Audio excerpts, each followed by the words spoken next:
Il s'agit d'un œil droit. Les paupières sont écartées par un écarteur doux. On réalise deux incisions de 1,5 mm de diamètre. Puis l'incision principale qui fait 2,2 mm de diamètre.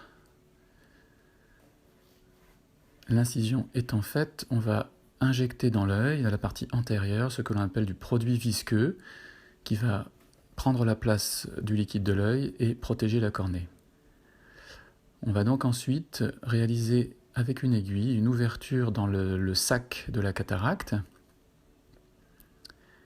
Puis, à l'aide d'une pince, on va réaliser une fenêtre au niveau de ce sac de la cataracte, la plus ronde possible et d'un diamètre qui est superposable à celui de l'implant qui va être mis à la fin de l'opération. Voilà, on termine cette fenêtre, puis on va injecter de l'eau à l'intérieur de ce sac de la cataracte. Derrière la cataracte, on voit l'eau qui passe derrière, on appuie sur la cataracte pour que celle-ci se désolidarise de son enveloppe, et la cataracte tourne maintenant facilement dans son sac. On va alors utiliser ce que l'on appelle une pièce à main, qui infuse de l'eau pour qu'on travaille à pression toujours constante, qui aspire également et qui envoie les ultrasons. Ce sont les ultrasons qui vont casser la cataracte petit à petit. Donc, les infusions, l'aspiration et l'envoi des ultrasons est commandé par une pédale au pied. On a creusé un sillon au centre. On va creuser le sillon pour qu'il soit le plus profond possible et à l'aide d'un micro-manipulateur, on va casser cette cataracte en deux morceaux. Une fois que les deux morceaux sont bien séparés, on va aspirer un premier morceau et donc le casser avec des ultrasons. Voilà le premier morceau qui a été fini d'être cassé et aspiré. On passe au deuxième morceau de cataracte.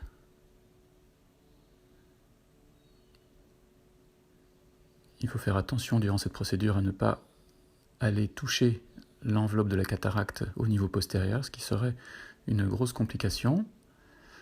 Voilà, le sac est maintenant vide de sa cataracte et il reste ce que l'on appelle des masses au niveau de la périphérie.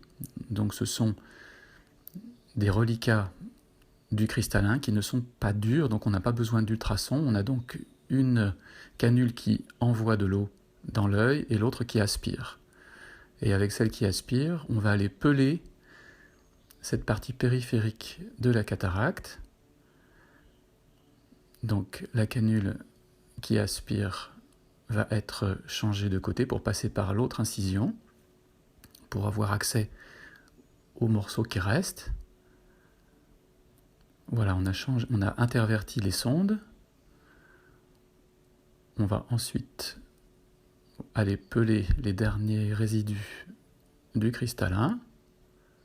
Voilà, le sac est vide, mais il n'est pas tout à fait propre. On va donc, avec une canule avec un embout en silicone, on va gratter toute la partie postérieure du sac de la cataracte pour enlever tous les petits amas de cristallin qu'il ne faut pas laisser en place, car ils vont proliférer si on les laisse en place et faire un tapis qui va opacifier ce sac de la cataracte. Le sac est maintenant vide, on va réinjecter du produit visqueux qui va ouvrir ce sac de la cataracte, sinon il serait tout plat, pour que l'on puisse positionner l'implant. Il s'agit d'un implant pliable qui passe par une incision donc de 2,2 mm. Il est injecté dans l'œil, il se déplie dans l'œil. On le positionne avec un micromanipulateur dans le sac. Voilà, les deux petites pattes de l'implant, que le plus proche de nous ne sont pas encore dedans, mais vont se déplier petit à petit. On va retirer le produit visqueux qui a servi à mettre en place l'implant. Il ne faut pas le laisser car il peut donner des hypertonies oculaires en post-opératoire. Et si on l'en laisse derrière l'implant, ça peut déformer l'image et diminuer la vision. Il ne reste plus de produits visqueux. L'opération est presque terminée. On va maintenant injecter un flash d'antibiotiques.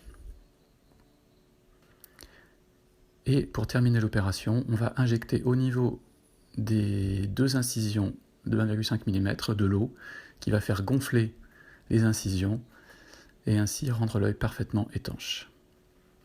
Voilà, l'opération est terminée avec un résultat parfaitement clair.